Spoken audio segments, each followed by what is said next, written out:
My name is Robert Ace Allen Smith. And when and where were you born? I was born in Raleigh in October of 1946. How did your family come to McDowell? My father was from Black Mountain. My grandfather worked for the Department of Agriculture when test farms. They would try different farming concepts, and he would be on a farm where they would test it out to see how well it worked. My grandmother worked at the VA hospital over in O-Team. My mother's grandfather, who was a Beach, came to Old Fort to start a school, which eventually became Old Fort School. And her father was Z.L. Lackey, who was Register of Deeds of the county until he passed away on my first birthday. Tell me about your family. Oh, I've got two sisters who live locally. One is Patty Holda, that works over at the library in the genealogy section, and our other sister was a Department of Defense school teacher, teaching Army kids in Germany and Korea for over 30 years. My wife is Linda Whitson Smith. Her father was a refrigeration repairman all around about a 5-county radius for many, many years, and worked for Biltmore Dairies before that. Where did you go to school? I went to Old Fort from 2nd grade to 12th grade. I had a long story, but ended up going to a private school in the Montreat for the 1st grade because of my birth date. I was just a little, missed the cutoff date by a few days. And so I ended up having to go to private school that first year. Yeah, my family thought I was mature enough to go to school. And at that time, you had to be 6 by the 1st of October. And my birthday is a few days after that. And so they let me start, and I was doing fine, but there was another girl in the class who was about 2 months younger, whose parents wanted her to start, and the school felt after she started, that she wasn't mature enough to go on, and so they told her she had to go home. And they sent to Raleigh and got my birth certificate and raised Cain with the school and Board of Education, and so we moved to Black Mountain for a year and then came back. She got to be homeschooled. One of your first jobs was working at the local drive-in. Please tell me more. Yeah, I guess it's probably one of my first jobs. Most people today don't even realize there was one there, but just up from Tom Johnson's, where the mulch yard is there, and where Duncan Shoes used to be before it burned, the box office backed up to the back of the old Duncan shoe store. One of my buddies and I worked there. I ran the box office, and then when we would close the box office and I would go in and work the concession stand, we also had the old carbon arc projectors. I ran the projectors sometimes. That wasn't my main job, but that was an interesting time. How did you meet your future wife? She went to Pleasant Garden School. I went to Old Fort, and there were several quote in places back then. The Harvest Drive-In was a new one then, and over where the steakhouse on the 5-lane is now was one called the Jumbo, which is a drive-in. These are basically hangouts. People would cruise and drive by there and go in and meet and visit. And through mutual friends, we got introduced and dated off and on through high school. And then after I came back from an ill-fated attempt at college, I was working at Collins and Aikman, where she worked, and due to an automobile accident and her coming to visit me in the hospital, we kind of ended up getting married about 47.5 years ago. How did you come to being in the military? Well, the draft was going, this was in 1967, and I felt I was soon to be drafted, and so one of my college friends from Charlotte and I decided to go into the Navy and be jet mechanics. We were both mechanically inclined, and we had signed up and already had a class date to go to the basic camp that they have in the Navy, their equivalent of basic training at Great Lakes. And my cousin came down from Maryland to be an usher in our wedding in January of '67. and told me about this great program the Army had of Warrant Officer Flight Training Program.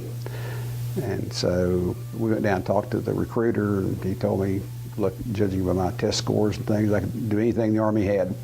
And I said, put that in writing. And they said it'd be at least 6 months before you'd have to go. I said, well, that's good. I'm getting married right now.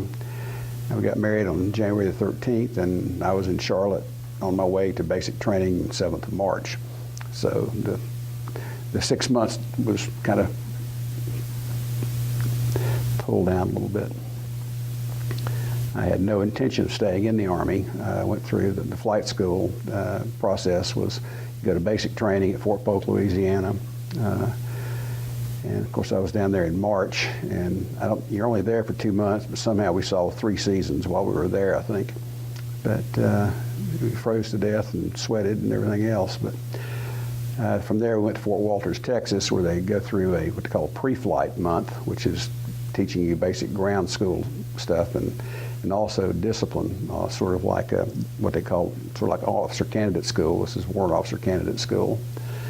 And they basically taught you attention to detail, the usual, having your uniforms and everything just right, and your display and your locker and everything in your room, the floor's shiny and the bed's made and all that kind of stuff. And one of the things that does is, this is something that I think people can take away from the military. It can teach you attention to detail that if you let it, will follow you for the rest of your life.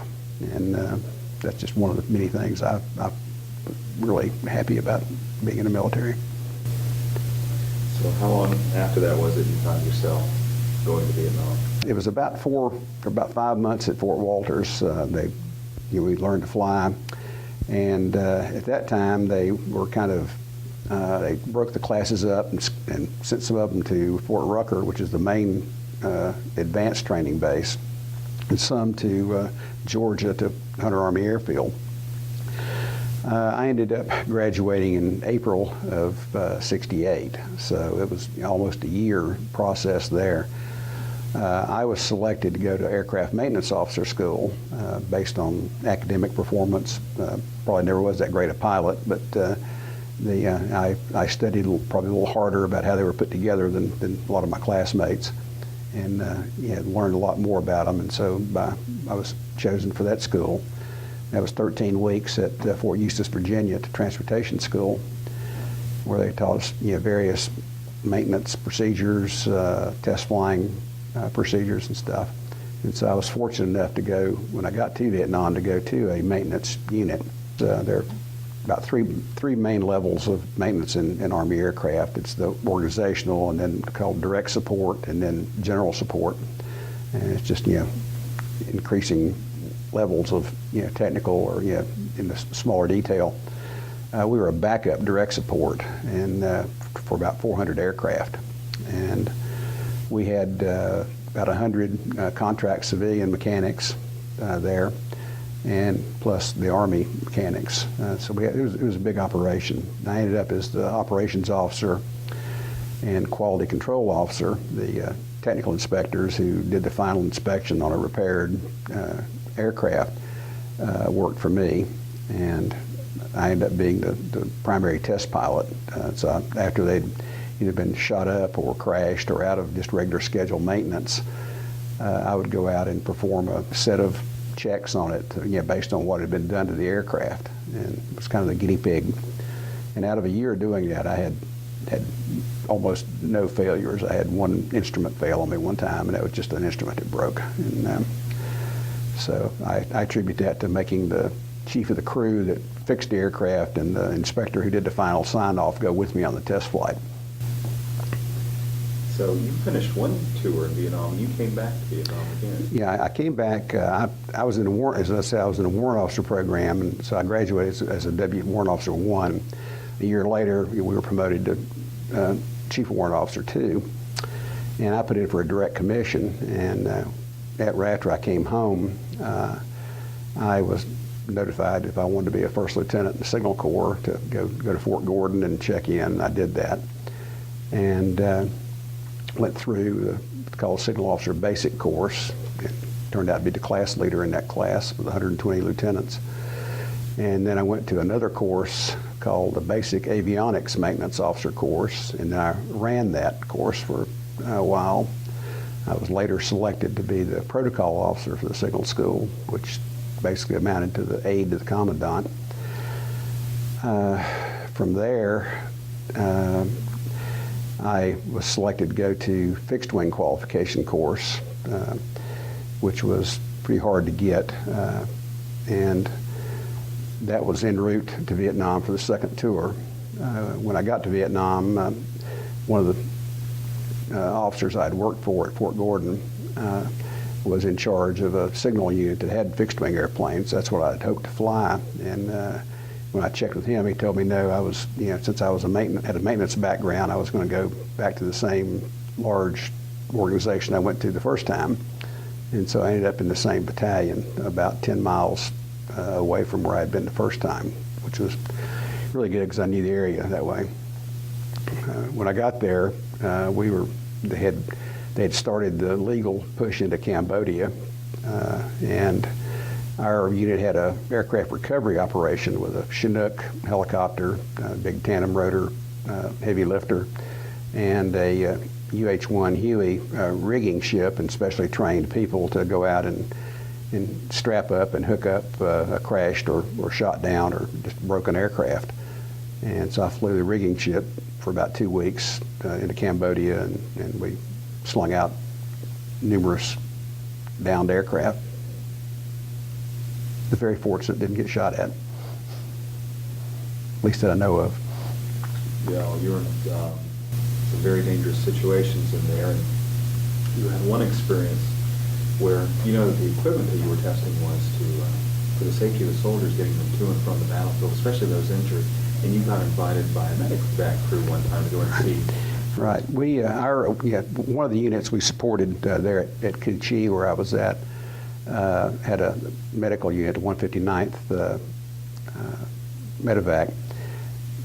There we had a promotion party. I made CW2, my roommate made captain, so we had a promotion party, and we'd invited the commander of that unit and their maintenance officer to the party, and Steve, their maintenance officer, who was also a warrant officer, he graduated about a month after I did, by the way, from flight school.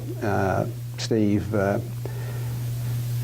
jokingly said, "When are you going to come see how the other half lives?" And I said, "I'll fly with you next time." Next day was Sunday, and our workload was such that we didn't have to work on Sunday. We had the crews working, but we generally took the day off unless things were really, unless we were really behind. So we went out and flew, and my recollection is in 5 hours of flying that day, we hauled around 50 wounded. One time, as I was landing in the pickup zone, a mortar came right over the top of us and landed in front of us, and we took off right quick and went out and waited for them to engage where they thought the mortars came from, and we went back in and picked up more people than we had planned on picking up. Interestingly enough, the guy I flew with, he and I connected on the phone last night or yesterday afternoon and talked about 2 hours. We hadn't spoken since 1969. The last time I saw him, he had been shot and was going into the emergency, or into surgery, and they had sent me to go pick up his shot-up helicopter and fly it back over to our maintenance pad. And I decided that was probably not a smart thing to do, as it had all the vital fluids of an aircraft and vital fluids of people running out of it. And when I spoke to him, he said, he didn't get a good count because he didn't ever get to go see the aircraft again, but he was told it had 30-some bullet holes in it. He received the Silver Star and 2 Distinguished Flying Crosses. He had a very, very good tour of saving people. The number, we lost over 58,000 in Vietnam. If it hadn't been for the medevacs, I think we'd have probably seen closer to twice that number. After Vietnam, you stayed with the military and worked with electronics and communication equipment. Can you tell me about those experiences? Yes. When I came back from the first tour in Vietnam, or second tour in Vietnam rather, after I did the aircraft recovery 2-week thing, I went to an avionics repair, electronics repair facility there. And as Vietnam was winding down in early '72, they deactivated our company. And so fortunately, I had 6 months in country, so I did not get reassigned to another, and so I got to come home. I went to the Signal Officer Advanced course, and from there, they selected me to go back to the degree completion program. And so I spent almost 2 years as a student officer. Probably out of the first 8 years in the Army, I think I spent 5 years of it in various schools, flight schools and other advanced training. From there, I was assigned to Lakehurst, New Jersey, the Naval Air Engineering Center, where the Army has a flight test activity for electronics and surveillance equipment. And they would we had probably one of almost every aircraft, at least one of every aircraft the Army had, and then some that they didn't, that we would hang various systems on and go out and validate whether the concept worked or not.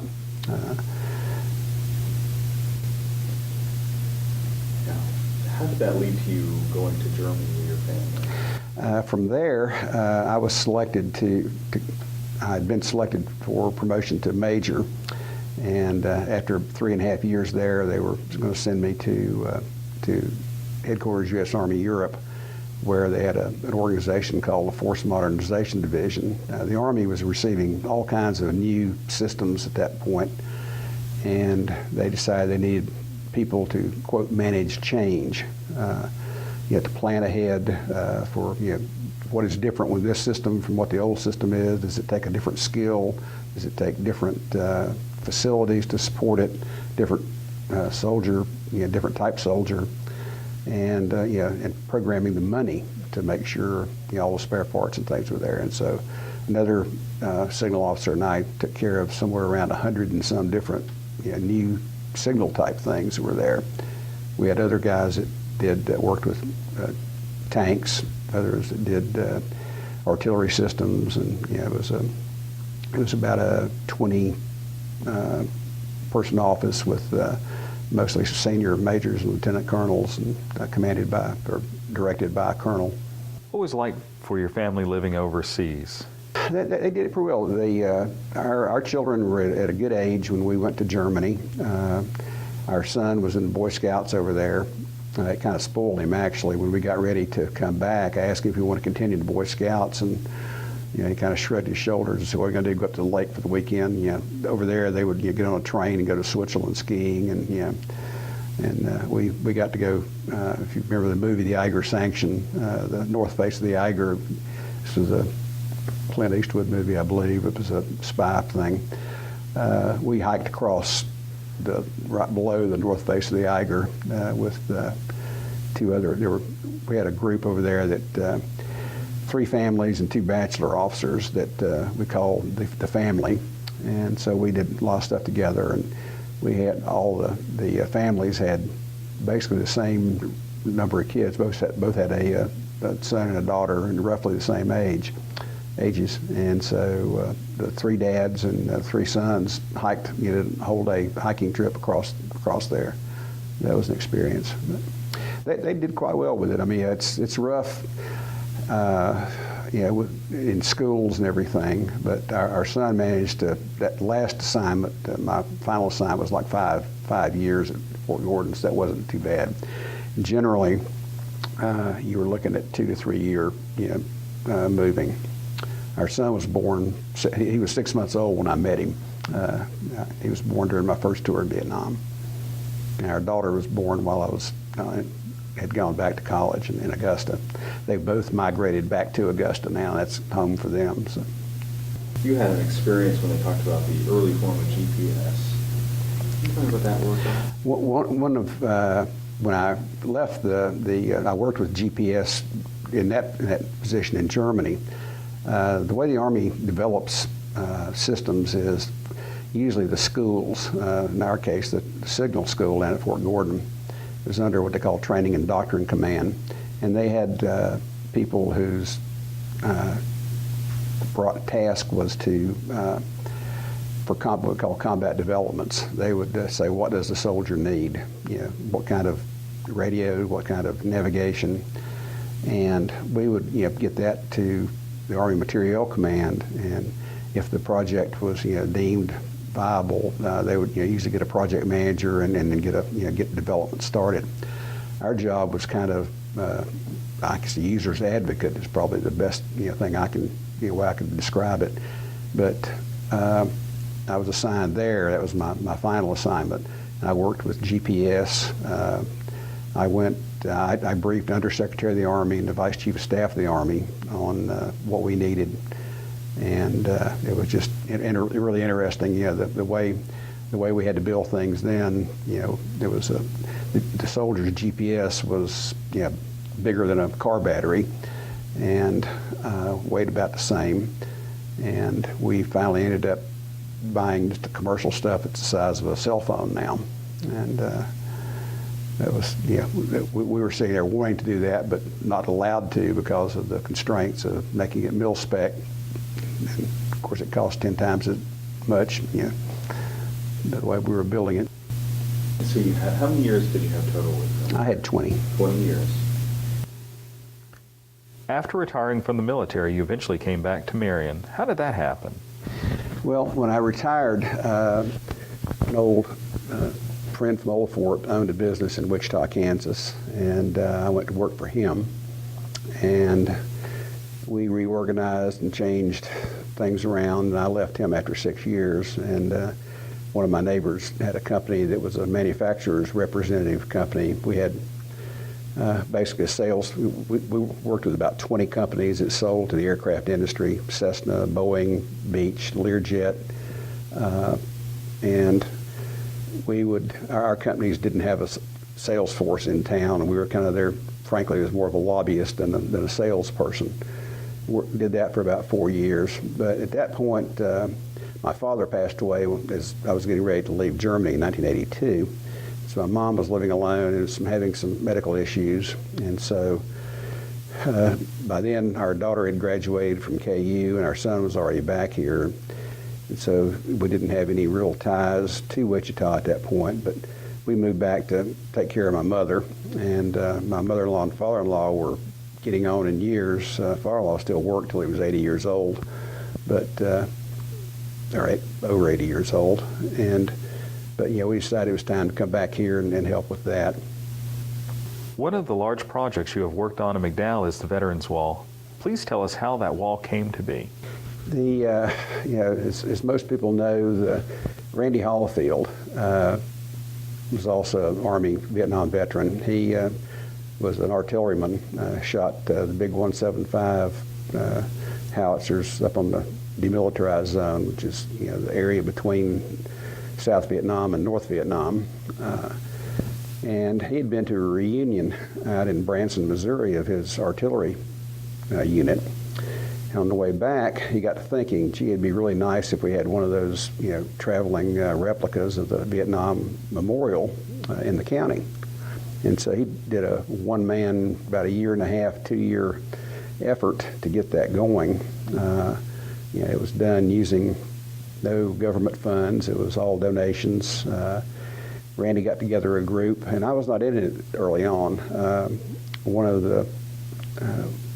A friend of mine was telling me, he said, gee, you ought to come to one of these meetings, one of these planning meetings. And this was about 6 months prior to the May 2011 event.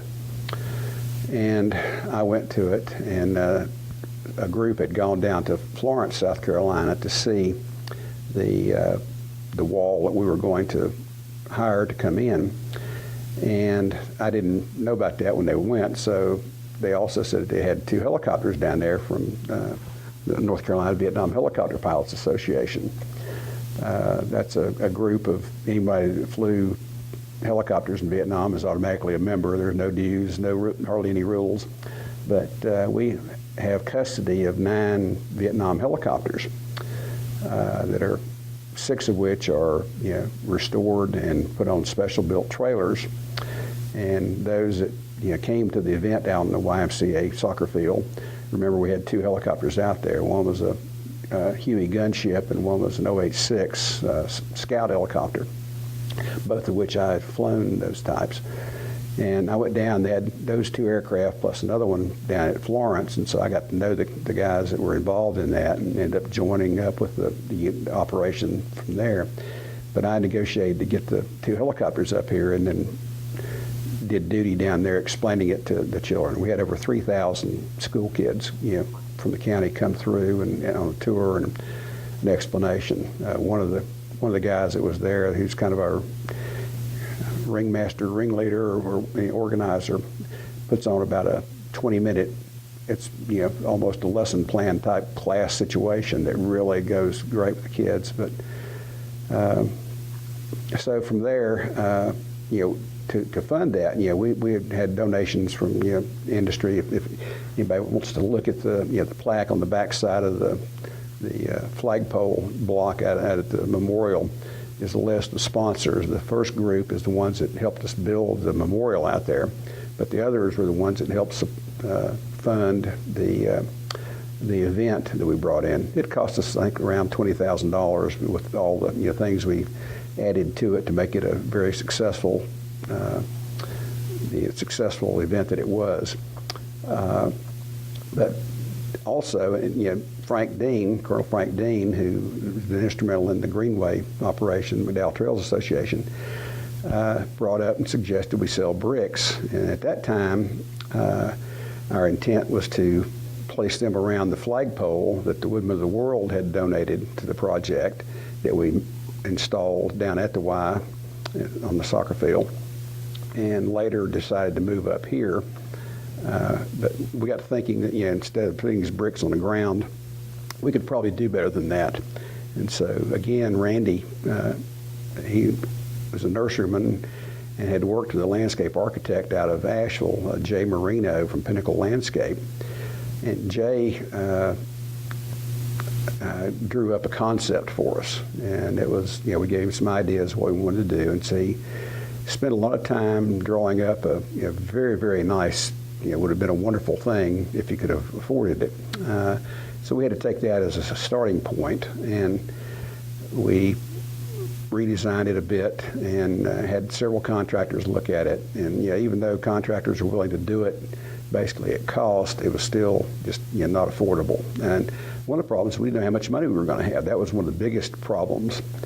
So I ended up becoming, we decided we could build it in-house. That was another Randy suggestion. Says, one of Randy's saying, this isn't rocket science, we ought to be able to do this. And so we need somebody to take charge, and we ended up with we had a good-sized committee that did the design work, but we also kind of narrowed that down to about 6 people, the names of which are on the small plaque on the flag block out there. And I accepted responsibility of being the project manager or project leader. There was only one of the 6 or other 5 people that I'd really met before. I knew one of them casually, but Terry Duncan, Frank McGee, Lawrence Reel, Randy Hollifield,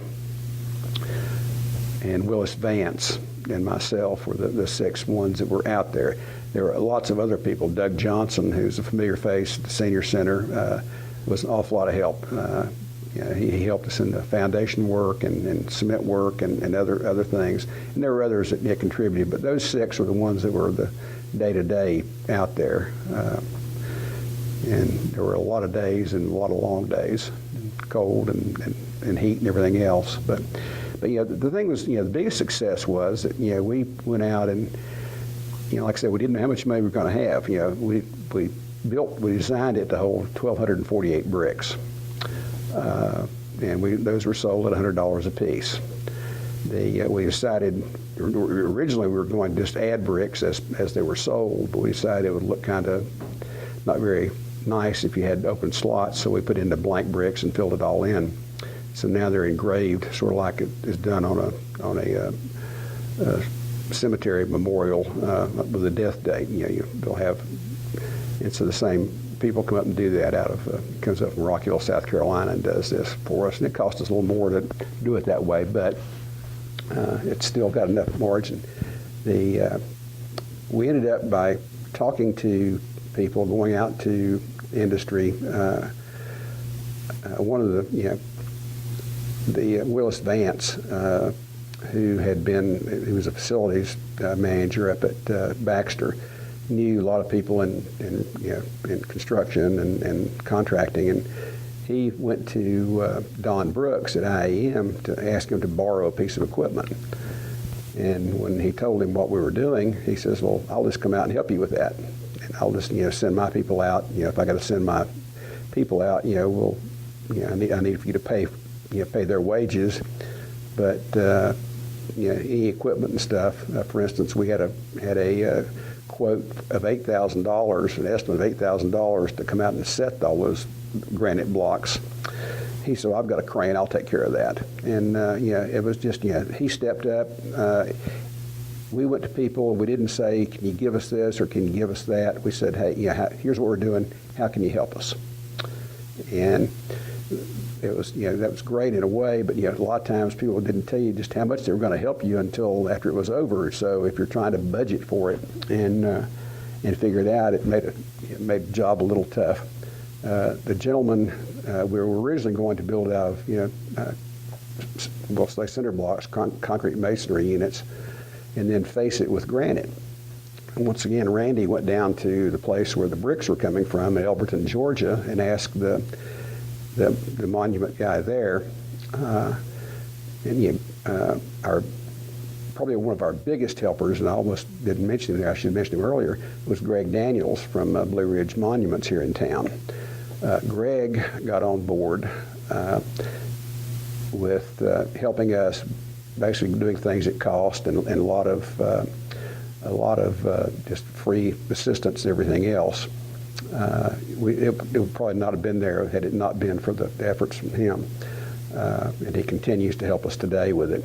But the gentleman down there, Allison Brown, who was making the bricks, or engraving the bricks for us, told us about a Willis dimension stone across the street. And Randy went over and talked to him. And the guy is a true patriot and awesome gentleman, and he was when Randy told him what we were doing, he says, "I could probably help you with that." And once again, he didn't say how much or whatever. And so 4 of us from that team of 6 went down and talked to him, and after we spent about a couple hours with him, he could not believe how well we were working. And what he really liked was that, once again, there was no government money involved here. The county was letting us have that piece of ground out there, and the YMCA was turning a blind eye to possibility of encroachments necessarily. But so he ended up, there's a little over 1/8 of a million pounds of granite out there, and he delivered it to us. We were trying to find a cheap way to get it hauled up here. He said, "I'll just deliver it for what it cost me to haul it up there with his truck." And so it just all kind of came together. A local mason, laid the floor out there. The floor is Pennsylvania bluestone that came from Table Rock quarries over here on Route 70. Probably at less than cost, I believe, a very discounted price, and people just helped. The granite operation, the countertop operation, a lot of the trim work and stuff came from there. It was donated, and just almost everywhere we went, people were willing to step up and do it. So we ended up with a surplus of money, which has been it belongs to the American Legion, who is the organization under whose umbrella we did this. We've used that money to provide some scholarships at McDowell Tech for veterans or veterans' families defined as spouse or children. We've also provided money to the VAND Transportation Fund, where the American Legion takes veterans to their doctor's appointments and hospital appointments to VA. We've donated money to build a ramp for a World War II veteran so he could get out of his trailer and get out and not be homebound. And we used the money for that kind of operation. Our team is is kind of the committee that oversees that, but the money does belong to the American Legion. But I'm the chairman of that committee, and we look to see what feels a good use of the funds. What accomplishment in your life are you most proud of? Oh, probably that out there. It's like I said, I didn't really know these guys before. Our group gets together about at least every other month. We've started a tradition of coming out here on Memorial Day weekend and having a picnic on site. And that's kind of my new best friends operation thing here. We refer to the group as the six-pack, which could be six-pack of soft drinks or whatever. But that's I'm pretty proud of it. We've had so many good comments. People that have been all over the United States and seen various things, and they say they haven't seen anything quite like that. I was at a reunion in Washington. There was one of the Rolling Thunder motorcycle guys, and I showed him a picture. He said, he says, it really needs a POW flag. I said, you better look a little closer because there's one right in the back corner back there. And so we that flag, the second flagpole there was also donated by the guy that gave us sold us the granite. When we were talking about making the block out there with the big flagpole is mounted now. He says, I got a flagpole. I'll just give you. I bought it a long time ago. Never got around to putting it up, but you can have it if you want it. So I was down there, took Greg's truck down to pick up some granite one day, and Greg Daniels, and we picked up the flagpole and brought it up here and decided to make that for an auxiliary for a veterans flag and POW flag. Another thing I failed to mention is, here at the Senior Center, you and your staff were extremely supportive while we were out there, working. We tied up parking places out there. I'm sure you got a lot of grief from that, but we tried to do the best we could. But just the hospitality, coming out and hey, all you guys are old enough to come in here and eat, so come in and have lunch with us. Providing water and coffee and cookies and just a cheerful thank you and continuing support.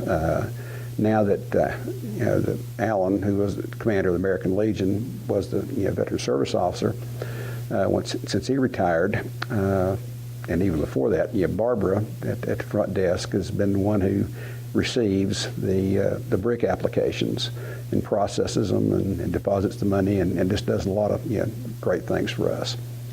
We were just all so thankful for the help we got there. McDowell County is a fine place to live. If you had any advice for a young person growing up today, what would it be? Well, I was never one to really try to recruit people into the service. I think it needs to be something you want to do. But I had no intention of staying in 20 years when I went in.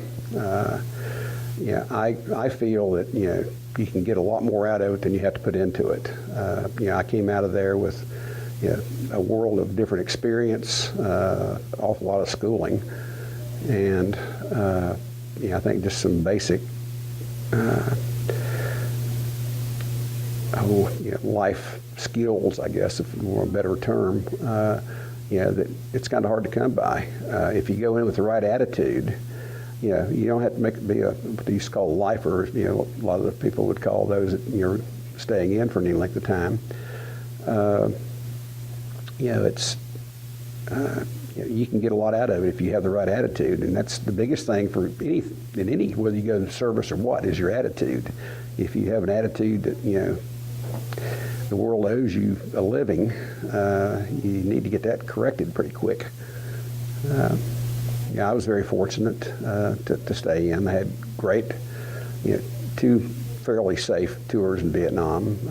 I lost over 32 classmates that flew over there, and a lot of other friends. But when I went through the wall, try to compare that to my class, the guys I learned to fly with, there are quite a few. But like in any war situation, you may be behind the lines, but rockets can land. When I got ready to leave the first time, we were rocketed 3 days in a row, and one hit, probably about 50 feet from where I was sleeping. So they aren't all that accurate. So you can get killed anywhere. So it's but the guys who are doing it day in and day out had a much higher chance of not coming home.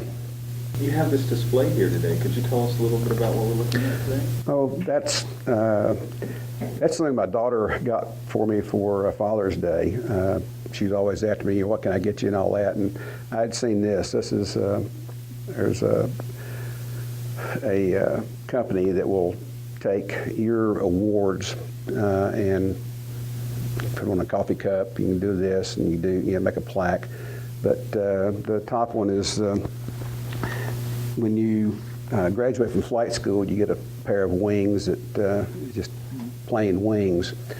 And after you've been a pilot for a certain number of years and so many hours and have certain qualifications, you get a star over there, which signifies senior aviator.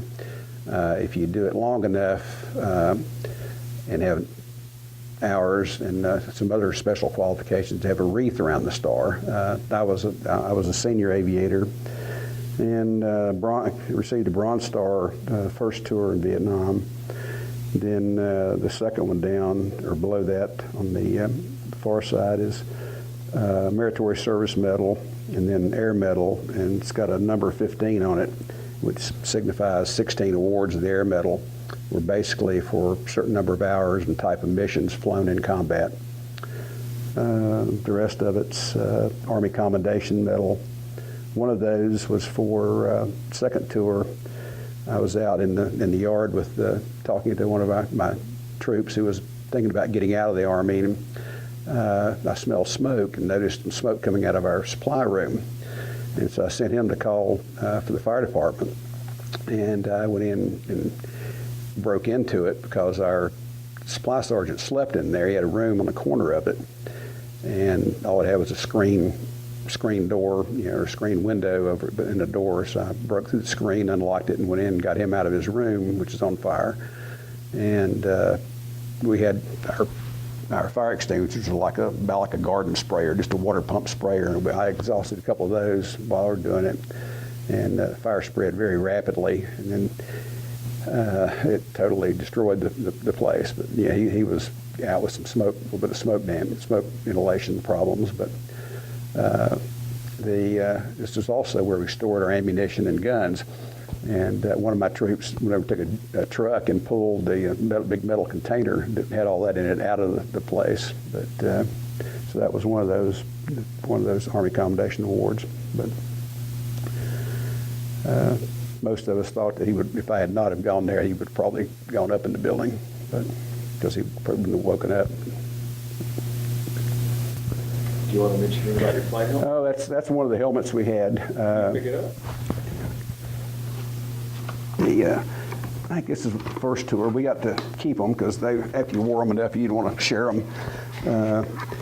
It has a visor. You put a clear visor in if you're going to fly at night. This was in case did get shot through the through the windshield, shrapnel and stuff. Keep small stuff from hitting you. This is basically sunglasses here today, but it does have some. It's a Lexan. It's got a it's not bulletproof by any stretch. Earlier in early Vietnam, they decided to build what they called a ballistic helmet like this, and it had a much thicker, more dense thing. And they found out, unfortunately, that it was not dense enough. And if they made it dense enough to really stop bullets, it'd be too heavy on your head. And so what was happening, a bullet would go in and basically ricochet around in there and not be able to get out, which they decided was not a good thing. But one of the projects I flew, I had a special what then was very expensive one of these visors. It was like $300. It was a laser warning project I flew where they fired lasers at us and had various detectors on the aircraft. And so we had to go through a very deep eye exam before and after, and then wear the special laser proof visor shields, visors. But this is what we wore. Had a communications in it, had a microphone, and you had a push-to-talk button on the cyclic, or the stick where you flew the aircraft, and also on the floor for the pilot not flying. I had one day I was coming out of a place called Benoit and flying over the local town, and I was in the left seat as aircraft commander and had a captain in the right seat. And where you fly, you're just continually scanning. You're looking at your instruments, you're looking outside for things, and he was in a scan like that, and just as he got looking face forward, a bird about that big hit the windshield. And fortunately, it was right on there's a slight curve in the windshield, and he hit there, so that's the strongest part of the windshield, and it didn't come through. Well, when he was looking, as he saw it and it hit, he jerked his head back, out of reaction, and pieces of bird are scattered all over the windshield. And at that time, we flew with a door gunner and a crew chief, both with M60 machine guns, 7.62 30 caliber machine guns. And I'm sitting there trying to find the mic button, telling these guys not to shoot, because we were just now climbing out. And when he looked up and saw, it looked like the guy's head exploded. And I'm yelling, "Don't shoot, don't shoot!" I thought I was going to have an incident right there, but fortunately they didn't pull triggers. Bob, thank you for letting me interview you today. Glad to do it.